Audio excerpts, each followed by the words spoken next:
that's how the story goes. Grab your key. Welcome to the Zombie Story Zone. Tonight, we open the doors to a forgotten chapter of American history, a story shrouded in glamour, romance, power, and a darkness so deep it was almost erased from time. The year was 1919. President Woodrow Wilson lay broken after a devastating stroke. But while the nation believed its leader still governed, a secret unfolded in the White House.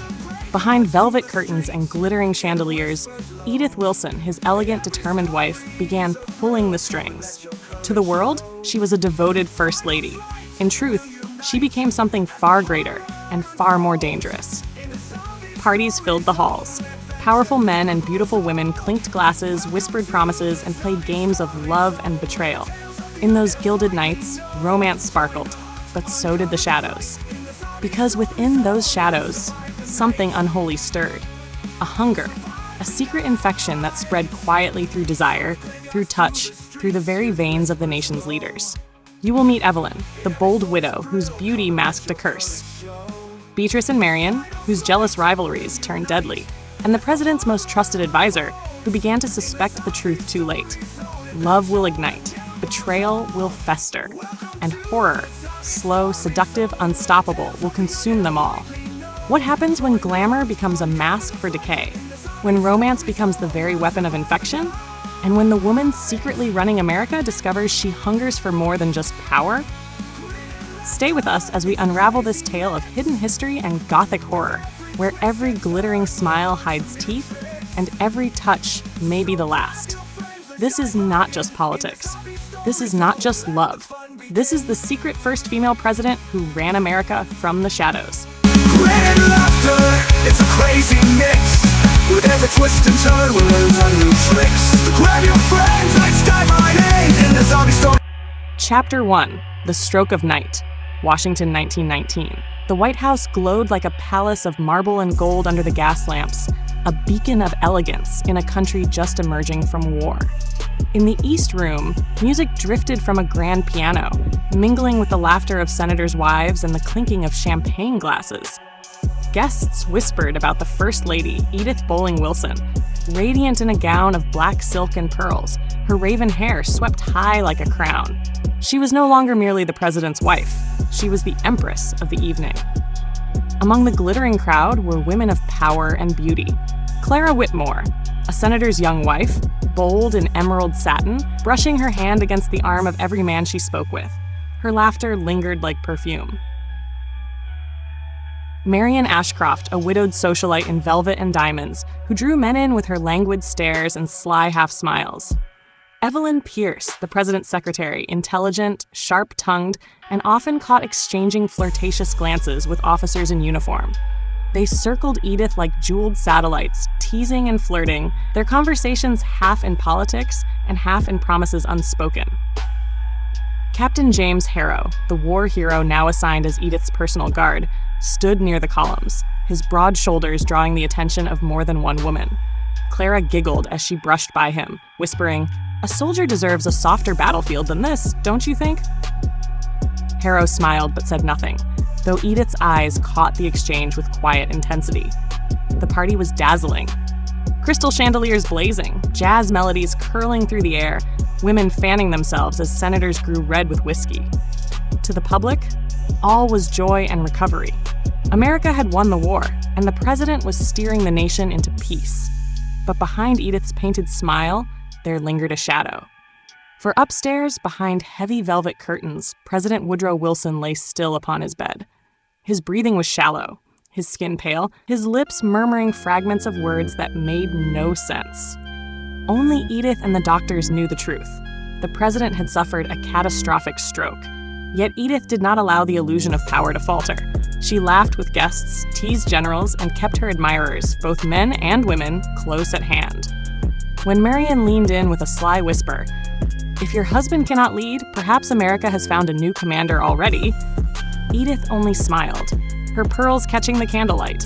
The night stretched long, filled with dancing, flirtations, and champagne toasts. The White House was alive with love and luxury. But in the midnight hour, as the guests departed and Edith ascended the stairs, she paused at her husband's chamber. A faint scratching sound came from within, as though nails dragged across wood. The doctor had left hours ago. Edith, her heart trembling, pushed open the door. In the dim light, President Wilson's eyes were open, wide, glassy, and staring at her. His lips curled back, teeth gnashing in the darkness. Edith froze, her jeweled hand gripping the doorframe. In that terrible moment, she realized this was no longer the man she had married, nor even the President of the United States. Something darker had awakened inside him, and with a calm breath, Edith let her fear melt into resolve. The party downstairs was over, but a new one was about to begin. Then I shall be the one to rule. Chapter 2. A First Lady's Secret Court. A week after the president's sudden illness, the White House was alive again with music and laughter. Edith would not let Washington see weakness. She had ordered another evening reception, this one brighter, louder, more extravagant than the last. Crystal chandeliers blazed, mirrored walls shimmered with candlelight, and the air smelled of roses, champagne, and expensive perfumes. The nation believed the president was simply recovering. But tonight, no one cared.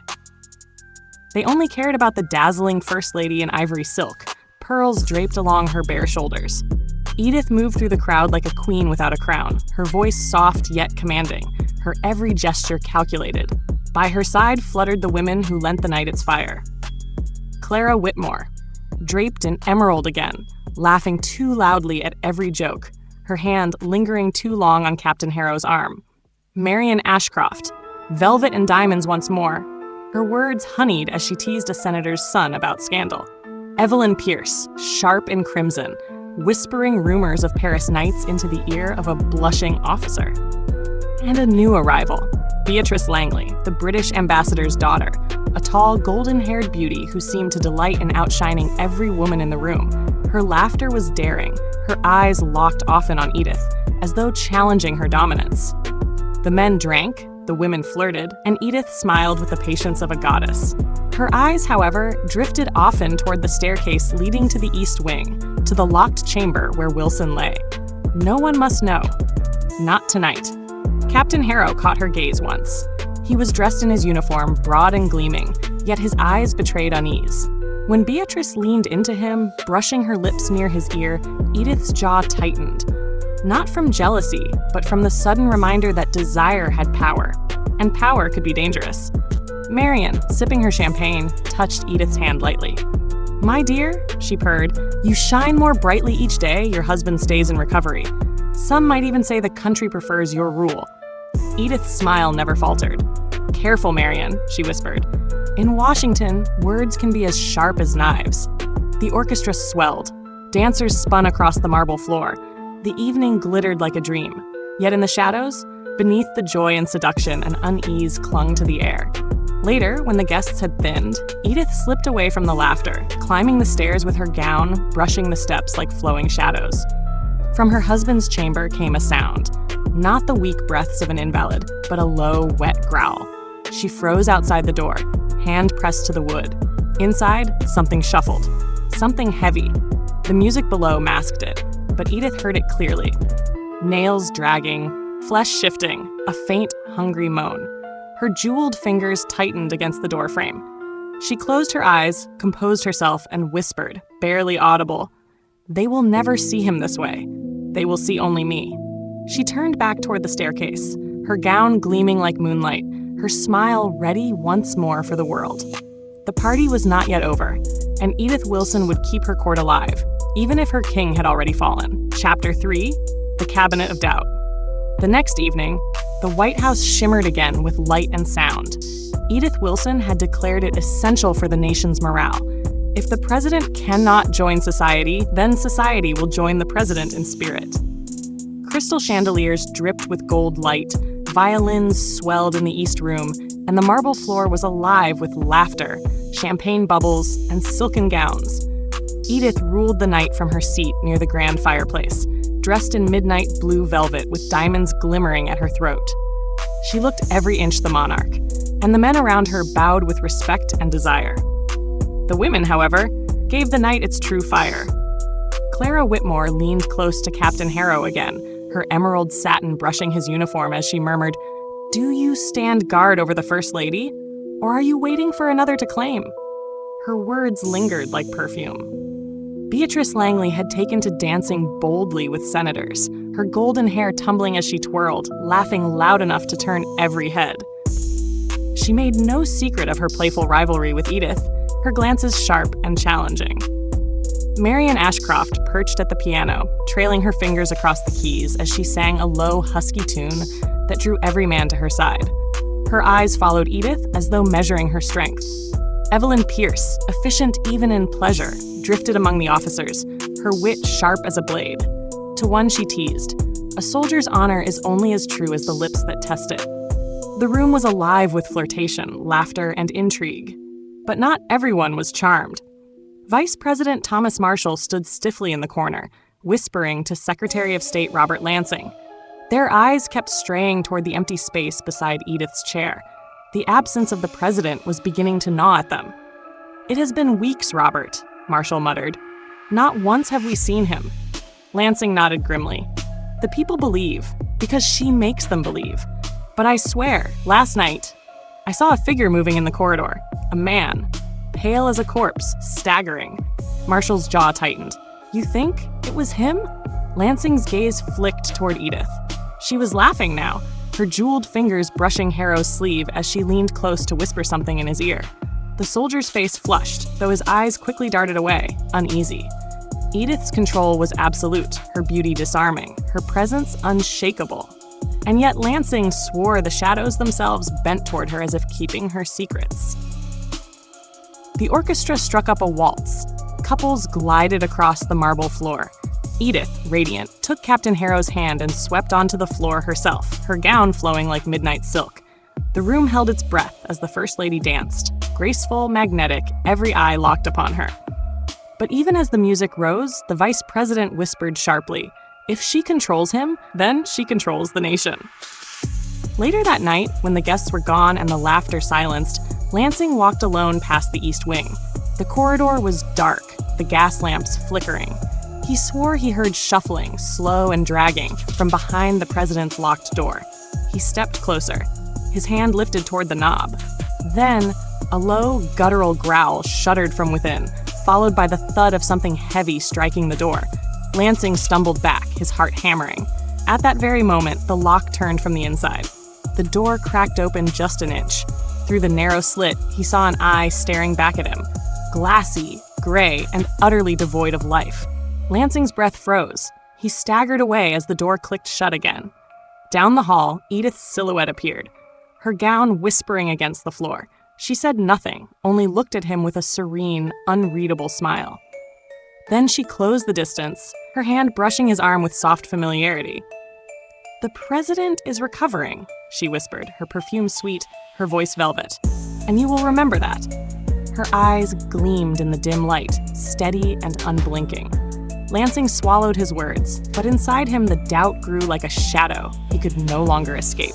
Chapter 4. Glamour of Decay. The East Room of the White House had never gleamed so brilliantly. It was Edith's command that night. Washington will see joy, not sorrow. And so joy poured from every crystal chandelier, every shimmering gown, every golden flute of champagne. The party was breathtaking. A tapestry of velvet and satin, of feathered masks and jeweled tiaras, of laughter echoing under the painted ceilings. Jazz poured from the band, wild and intoxicating, as senators twirled their wives and foreign ambassadors lost themselves to the rhythm of America's new age.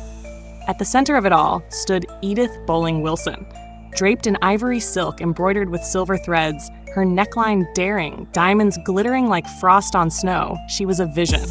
Her dark eyes sparkled with warmth to those who admired her, but in their depths lay something colder, a resolve carved from grief and ambition. Around her, the women played their parts with fire. Clara Whitmore, emboldened in a daring green gown cut lower than the last, toyed with Captain Harrow as if he were her private conquest, laughing as she tugged at the medals on his chest. "A hero deserves a reward," she whispered for all nearby to hear. Beatrice Langley, radiant in gold, had turned the night into her own stage. She danced with 3 men in succession, her skirts swirling, her laughter echoing like bells. When her eyes met Edith's across the room, the unspoken rivalry glittered sharper than any jewel. Marian Ashcroft was draped across a chaise, glass of champagne in hand, murmuring scandalous jokes to a pair of blushing young congressmen. Her voice was velvet and smoke, her smile promising secrets. Evelyn Pierce worked the room like a tactician, moving between officers and envoys, her wit quick, her smile edged. Her flirtations were subtle but dangerous. She gathered information as others gathered lovers. And then there was Edith herself, seated briefly beside Captain Harrow, her jeweled hand brushing his as she leaned close. Her perfume, warm and intoxicating, seemed to steal his breath. "Do you ever tire of guarding me, Captain?" she asked softly, her lips near his ear. "Surely you must crave something more human." Harrow's throat tightened. He met her eyes only briefly before lowering his gaze. "My duty is to you, First Lady." But Edith's faint smile told him she already knew the truth. Duty and desire had become impossible to separate. The night spun on in dazzling splendor. Masks glittered, champagne flowed, lips met behind curtained alcoves, and the White House, for a single night, seemed like the palace of a queen. Yet beyond the music, in the sealed East Wing, darkness stirred. While Edith ruled the party, a different feast was taking place upstairs. Behind the locked door of the president's chamber, Wilson no longer slept like an invalid. His body twitched, his fingers curled, his jaw clenched and loosened in strange rhythm. His skin was gray, his lips cracked, his teeth stained red. He was no longer merely a man recovering from a stroke. And Edith had begun to feed him. When the guests departed near dawn, Edith slipped away from Harrow's watchful eyes. In the chamber, she knelt by Wilson's side, pressing a silver chalice to his lips. Thick, dark liquid stained his mouth as he drank greedily. His eyes, once clouded, flickered open with something sharper, hungrier. "You will not fail me," Edith whispered, smoothing his hair, her diamonds catching the candlelight. "The world believes in us, and they will go on believing, so long as I give you what you need." From the shadows of the chamber came a sound, low, guttural, like the growl of a starving beast. Wilson's hand shot up, grasping hers with unnatural strength. His nails dug into her skin. Edith did not flinch. She only leaned closer, lips brushing his ear, voice like silk. "Drink, my love, drink, and stay with me. I will carry the nation, and you will carry me." His teeth closed around the edge of the chalice, grinding, snapping, and for the first time, Edith wondered if she was feeding a husband, or raising something far worse. Chapter 5, The First Bite. The next night, the East Room glittered once more with chandeliers and music. Edith had insisted upon another gathering, though her eyes betrayed the strain of nights spent at her husband's side. To the guests, she was radiant as ever. Diamonds shimmering, silk gowns sweeping the floor like liquid midnight. Her laugh rang clear, her composure flawless. The women competed as if on a stage. Clara Whitmore pressed her emerald-clad body against Captain Harrow's arm, her voice honeyed. "Surely even soldiers need tenderness, Captain. Perhaps tonight is yours." Beatrice Langley, ever defiant, chose to dance with Harrow herself, twirling before him with golden skirts flying, her lips close to his cheek. "America should thank me for keeping her hero entertained," she teased, her gaze flicking toward Edith with a sly smile. Marian Ashcroft claimed a velvet chair, inviting two senators into a low-voiced, scandalous game of secrets. Her laughter rippled like smoke. Evelyn Pierce brushed against Edith's shoulder, whispering slyly, "If the president cannot join us, you must allow yourself more pleasures, First Lady. Surely the nation would forgive you." Edith returned Evelyn's sharp smile, her hand resting momentarily on Captain Harrow's wrist. His face burned, his voice caught, but Edith let the moment linger. Power, after all, was not only in politics, but in the heartbeats she controlled. But above them all, the president's chamber brooded in silence. The party was in full swing when the first scream came. It was muffled from a maid in the corridor. The music drowned it, the laughter smothered it, but Edith heard it, and her heart froze. She excused herself with practiced grace, gliding from the ballroom, Harrow close at her side. The East Wing door stood ajar. Candlelight spilled across the floor. Inside, a senator who had strayed too far from the party lay collapsed, blood staining his collar. Over him crouched President Wilson, or what remained of him.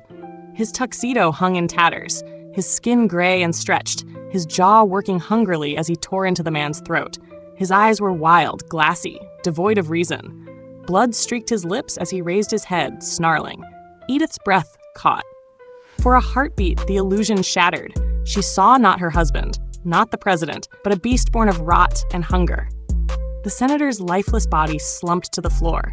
Wilson staggered toward her, his mouth opening in a wet growl. Captain Harrow raised his pistol, hands shaking. "Madam, we must end this." "No." Edith's voice was sharp, commanding. Her jeweled hand caught Harrow's wrist, forcing the gun downward. "He is still the president. You will not raise a weapon against him." Wilson lunged at another guard who had rushed forward, sinking his teeth into the man's neck. Blood sprayed across the marble, staining the once pristine hallway. The guard's screams echoed, then fell silent. Harrow's eyes widened with horror, but Edith stood tall, her face hard, her gown flowing like a queen's. "You will burn the body," she told the shaken guards, "and you will speak of this to no one. Do you understand? My husband is not dead. He rules still through me." The guards, pale and trembling, nodded. Harrow looked at her as though seeing her for the first time. Not as a grieving wife, but as a woman possessed of ruthless, terrifying power. Wilson snarled from the shadows, blood dripping down his chin. Edith stepped forward, her voice low, coaxing, almost tender. "Come, my love. The night is young, and they will never take you from me." The beast within the president retreated slightly at her words, his hunger momentarily stilled. Edith turned back toward the men, her face calm once more, her smile like porcelain. "The party is not over," she said, her voice steady. "We return now. The nation must never know." And as she swept back into the glittering ballroom, her gown unstained, her smile flawless, the music rose again, a masquerade continuing, even as the White House dripped with blood behind its closed door. Chapter 6. Love in the Time of Rot. The White House glittered still, though its mirrors now reflected shadows Edith alone could see. For the public, receptions continued. Women in silks, men in metals, champagne flowing like rivers. Edith wore black lace now, a deliberate choice, daring and somber, her diamonds glinting like stars. She was elegance itself, and Washington adored her. Yet behind the velvet curtains of the East Wing, President Wilson's decline deepened. His body wasted and twitched, his eyes pale and vacant, his lips raw with hunger. Edith, with calm devotion, fed him in secret. Goblets filled not with wine, but with the blood of servants who fell ill or vanished quietly. Still, the glamour never ceased. Clara Whitmore teased Captain Harrow mercilessly, slipping her hand into the crook of his arm. "You never smile for me, Captain. Perhaps Edith has claimed every piece of your heart?" she teased, her laughter bubbling like champagne. Beatrice Langley, golden and sharp, danced with Harrow herself, pressing close, her lips brushing the corner of his jaw. "If America's First Lady won't keep you warm, perhaps I will." Her eyes flicked toward Edith, daring her to notice. Evelyn Pierce whispered wickedly into Marian Ashcroft's ear, making the widow laugh so hard her pearls rattled. Their flirtations with officers grew bolder, gossip slipping like silk between kisses. But Harrow, though every woman wanted his smile, gave it only when Edith crossed his path. One night, after the guests had gone and the candles guttered low, Edith walked alone in the rose garden, her lace gown swept across the dewy grass, her face lifted to the moon.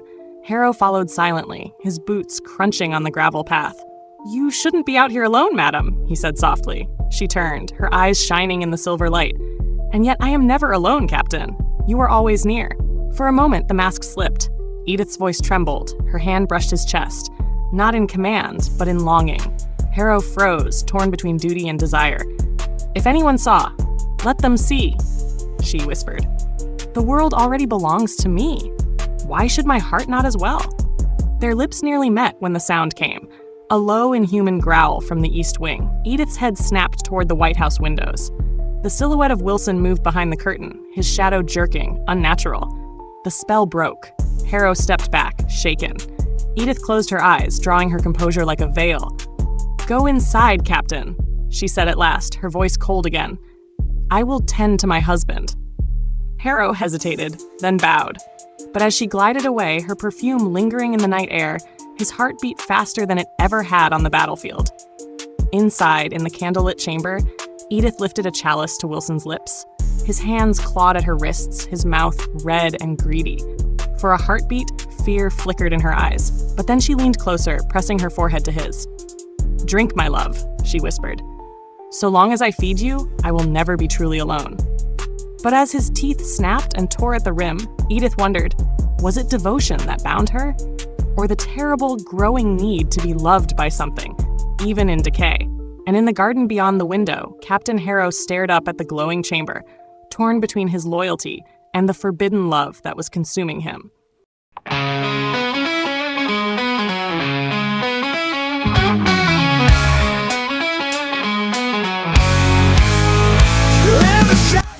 To be continued. The glittering halls of power have begun to crack. Behind the dazzling gowns and whispered romances, a darker truth bleeds through the velvet curtains. Edith Wilson's serene smile hides an iron grip on the presidency. But what secrets still sleep in the shadows of the White House? Evelyn, the bold widow, no longer hides her hunger. Her beauty has become a weapon, her charm a trap, her desires twisted into something terrifying. Beatrice and Marian, torn between love, loyalty, and survival, are already dancing on the edge of betrayal. And as the chandeliers still glow and champagne glasses still clink, something monstrous stirs beneath the glamour, a hunger that no secret meeting or midnight kiss can contain. What will happen when the games of passion turn into games of death? When the woman pulling America's strings is revealed as far more dangerous than history ever told, the story is only getting darker. The glamour is only a mask, and the real horror has yet to begin. Stay with us because the next chapter will leave you breathless and terrified. Subscribe now to the Zombie Story Zone, hit the bell so you never miss a moment, and prepare for a tale where love, power, and death walk hand in hand. Welcome to the Zombie Story Zone, where the tales of the undead widely known. Join the hunt, uncover the fight in the Zombie Story Zone. We'll survive the night. Grit and laughter, it's a crazy mix. With every twist and turn, we'll learn some new tricks. So grab your friends, let's dive right in the Zombie Story Zone. Let the fun begin. Grit and laughter, it's a crazy mix. With every twist and turn, we'll learn new tricks. So grab your friends.